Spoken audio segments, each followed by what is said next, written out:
श्रीमद् भगवद गीता दूसरा अध्याय सांख्य योग। संजय बोले, उस प्रकार करुणा से व्याप्त और आंसुओं से पूर्ण तथा व्याकुल नेत्रों वाले शोकयुक्त उस अर्जुन के प्रति भगवान मधुसूदन ने यह वचन कहा।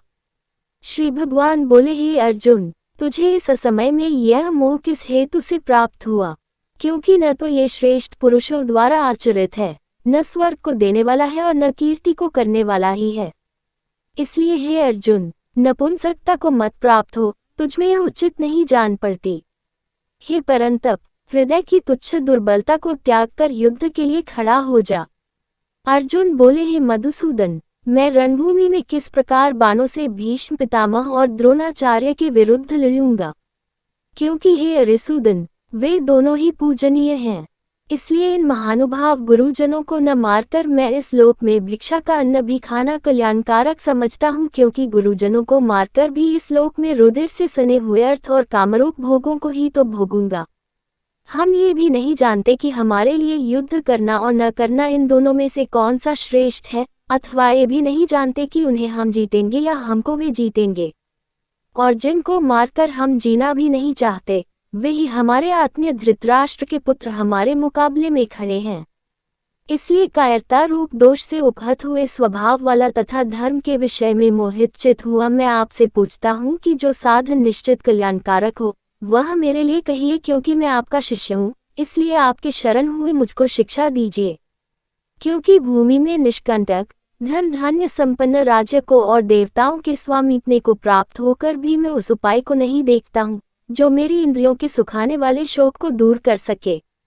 संजय बोले, हे राजन, निद्रा को जीतने वाले अर्जुन अंतर्यामी श्री कृष्ण महाराज के प्रति इस प्रकार कहकर फिर श्री गोविंद भगवान से युद्ध नहीं करूंगा ये स्पष्ट कहकर चुप हो गए।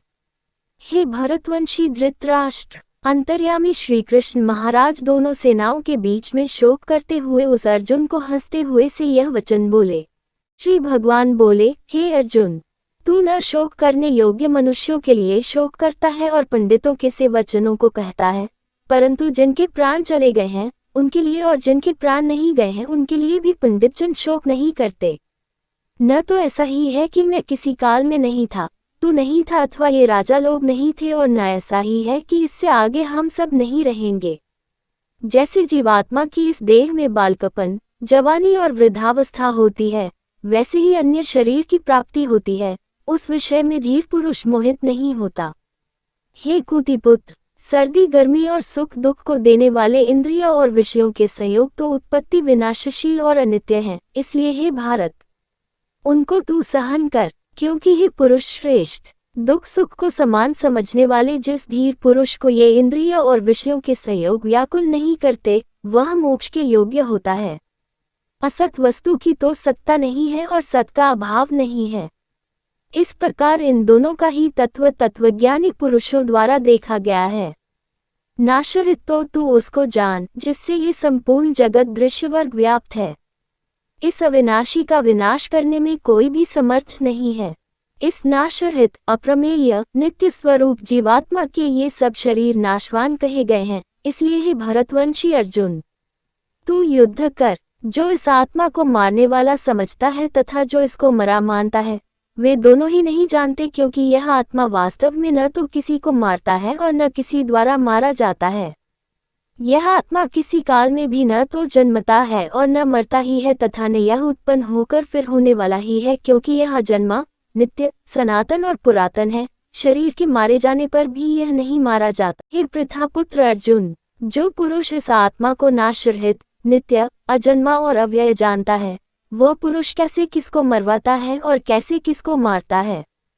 जैसे मनुष्य पुराने वस्त्रों को त्याग कर दूसरे नए वस्त्रों को ग्रहण करता है, वैसे ही जीवात्मा पुराने शरीरों को त्याग कर दूसरे नए शरीरों को प्राप्त होता है। इस आत्मा को शस्त्र नहीं काट सकते, इसको आग नहीं जला सकती, इसको जल नहीं गला सकता और वायु नहीं सुखा सकता, क्योंकि यह आत्मा अच्छेद्य है। यह आत्मा अदाह्य, अक्लेद्य और निसंदेह अशोष्य है, तथा यह आत्मा नित्य, सर्वव्यापी, अचल, स्थिर रहने वाला और सनातन है। यह आत्मा अव्यक्त है, यह आत्मा अचिंत्य है और यह आत्मा विकाररहित कहा जाता है। इससे हे अर्जुन, इस आत्मा को उपर्युक्त प्रकार से जानकर तू शोक करने के योग्य नहीं है, अर्थात तुझे शोक करना उचित नहीं है। किंतु यदि तू इस आत्मा को सदा जन्मने वाला तथा सदा मरने वाला मानता हो तो भी हे महाबाहो, तू इस प्रकार शोक करने योग्य नहीं है, क्योंकि इस मान्यता के अनुसार जन्मे हुए की मृत्यु निश्चित है और मरे हुए का जन्म निश्चित है। इससे भी इस बिना उपाय वाले विषय में तू शोक करने योग्य नहीं है। हे अर्जुन, संपूर्ण प्राणी जन्म से पहले अप्रकट थे और मरने के बाद भी अप्रकट हो जाने वाले हैं, केवल बीच में ही प्रकट है। फिर ऐसी स्थिति में क्या शोक करना है?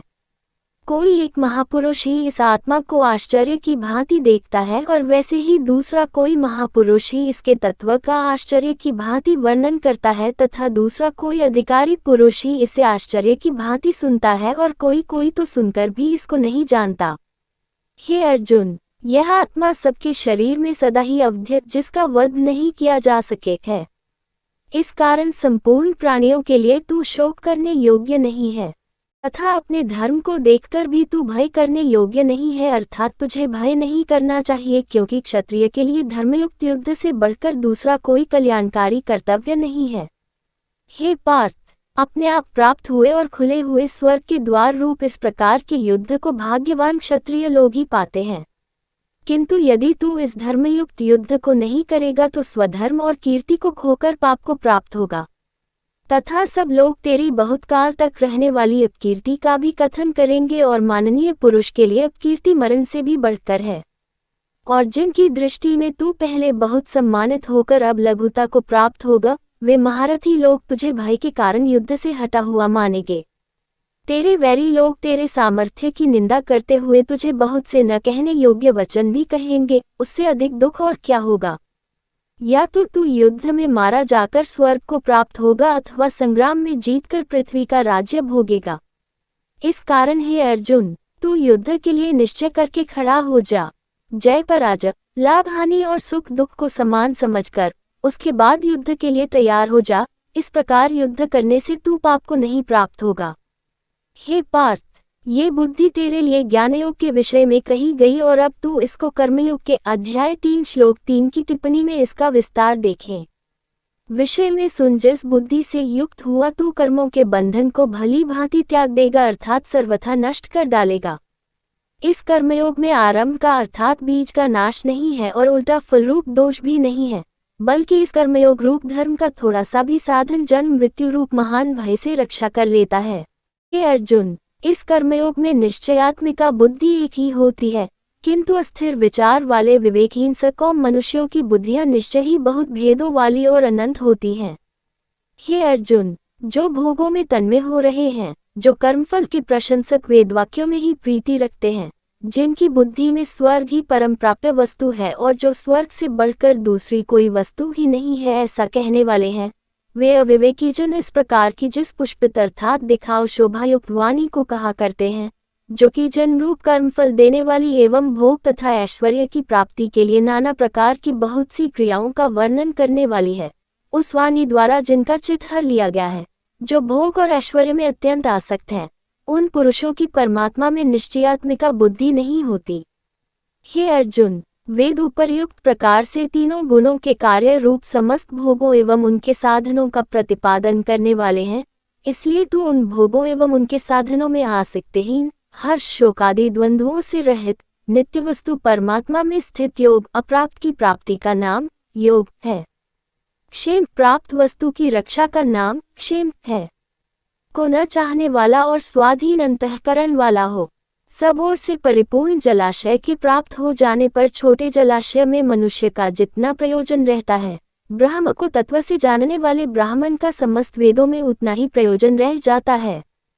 तेरा कर्म करने में ही अधिकार है, उसके फलों में कभी नहीं। इसलिए तू कर्मों के फल हेतु मत हो तथा तेरी कर्म न करने में भी आसक्ति न हो। हे धनंजय, तू आसक्ति को त्याग कर तथा सिद्धि और असिद्धि में समान बुद्धि वाला होकर योग में स्थित हुआ कर्तव्य कर्मों को कर। समत्व, जो कुछ भी कर्म किया जाए उसके पूर्ण होने और न होने में तथा उसके फल में संभाव रहने का नाम समत्व है, ही योग कहलाता है। इस समत्व रूप बुद्धियोग से सकौम कर्म अत्यंत ही निम्न श्रेणी का है। इसलिए हे धनंजय, तू संबुद्धि में ही रक्षा का उपाय ढूंढ, अर्थात बुद्धि योग का ही आश्रय ग्रहण कर, क्योंकि फल के हेतु बनने वाले अत्यंत दीन हैं। संबुद्धियुक्त पुरुष पुण्य और पाप दोनों को इसी लोक में त्याग देता है, अर्थात उनसे मुक्त हो जाता है। इससे तू समत्व रूप योग में लग जा। ये समत्व रूप योग ही कर्मों में कुशलता है, अर्थात कर्मबंध से छूटने का उपाय है, क्योंकि संबुद्धि से युक्त ज्ञानीजन कर्मों से उत्पन्न होने वाले फल को त्याग कर जन्मरूप बंधन से मुक्त हो निर्विकार परम पद को प्राप्त हो जाते हैं। जिस काल में तेरी बुद्धि मोहरूपी दलदल को भली भांति पार कर जाएगी, उस समय तू सुने हुए और सुनने में आने वाले इस लोक और परलोक संबंधी सभी भोगों से वैराग्य को प्राप्त हो जाएगा। भांति भांति के वचनों को सुनने से विचलित हुई तेरी बुद्धि जब परमात्मा में अचल और स्थिर ठहर जाएगी, तब तू योग को प्राप्त हो जाएगा, अर्थात तेरा परमात्मा से नित्य संयोग हो जाएगा। अर्जुन बोले, हे केशव, समाधि में स्थित परमात्मा को प्राप्त हुए स्थिर बुद्धि पुरुष का क्या लक्षण है? वह स्थिर बुद्धि पुरुष कैसे बोलता है, कैसे बैठता है और कैसे चलता है? श्री भगवान बोले, हे अर्जुन, जिस काल में ये पुरुष मन में स्थित संपूर्ण कामनाओं को भली भांति त्याग देता है और आत्मा से आत्मा में ही संतुष्ट रहता है, उस काल में वह स्थित प्रज्ञ कहा जाता है। दुखों की प्राप्ति होने पर जिसके मन में उद्वेग नहीं होता, सुखों की प्राप्ति में सर्वथा निष्प्रय है तथा जिसके राग, भय और क्रोध नष्ट हो गए हैं, ऐसा मुनि स्थिर बुद्धि कहा जाता है। जो पुरुष सर्वत्र स्नेहरहित हुआ उस शुभ या अशुभ वस्तु को प्राप्त होकर न प्रसन्न होता है और न द्वेष करता है, उसकी बुद्धि स्थिर है। और कछुआ सब ओर से अपने अंगों को जैसे समेट लेता है, वैसे ही जब ये पुरुष इंद्रियों के विषयों से इंद्रियों को सब प्रकार से हटा लेता है, तब उसकी बुद्धि स्थिर है, ऐसा समझना चाहिए। इंद्रियों द्वारा विषयों को ग्रहण न करने वाले पुरुष के भी केवल विषय तो निवृत्त हो जाते हैं, परंतु उनमें रहने वाली आसक्ति निवृत्त नहीं होती। इस स्थित प्रज्ञ पुरुष की तो आसक्ति भी परमात्मा का साक्षात्कार करके निवृत्त हो जाती है। हे अर्जुन, आसक्ति का नाश न होने के कारण ये प्रमथन स्वभाव वाली इंद्रियां यत्न करते हुए बुद्धिमान पुरुष के मन को भी बलात् हर लेती हैं। इसलिए साधक को चाहिए कि वह उन संपूर्ण इंद्रियों को वश में करके समाहित चित हुआ मेरे परायण होकर ध्यान में बैठे, क्योंकि जिस पुरुष की इंद्रियां वश में होती हैं, उसी की बुद्धि स्थिर हो जाती है। विषयों का चिंतन करने वाले पुरुष की उन विषयों में आसक्ति हो जाती है, आसक्ति से उन विषयों की कामना उत्पन्न होती है और कामना में विघ्न पड़ने से क्रोध उत्पन्न होता है। क्रोध से अत्यंत मूढ़ भाव उत्पन्न हो जाता है, मूढ़ भाव से स्मृति में भ्रम हो जाता है, स्मृति में भ्रम हो जाने से बुद्धि अर्थात ज्ञान शक्ति का नाश हो जाता है और बुद्धि का नाश हो जाने से यह पुरुष अपनी स्थिति से गिर जाता है। परंतु अपने अधीन किए हुए अंतःकरण वाला साधक अपने वश में की हुई राग द्वेष रहित इंद्रियों द्वारा विषयों में विचरण करता हुआ अंतःकरण की प्रसन्नता को प्राप्त होता है। अंतःकरण की प्रसन्नता होने पर इसके संपूर्ण दुखों का अभाव हो जाता है और उस प्रसन्नचित वाले कर्मयोगी की बुद्धि शीघ्र ही सब ओर से हटकर एक परमात्मा में ही भली भांति स्थिर हो जाती है। न जीते हुए मन और इंद्रियों वाले पुरुष में निश्चयात्मिका बुद्धि नहीं होती और उस युक्त मनुष्य के अंतःकरण में भावना भी नहीं होती तथा भावनाहीन मनुष्य को शांति नहीं मिलती और शांति रहित मनुष्य को सुख कैसे मिल सकता है?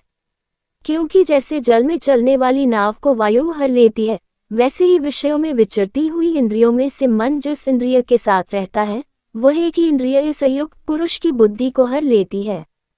इसलिए हे महाबाहो, जिस पुरुष की इंद्रियां इंद्रियों के विषयों में सब प्रकार निग्रह की हुई है, उसी की बुद्धि स्थिर है।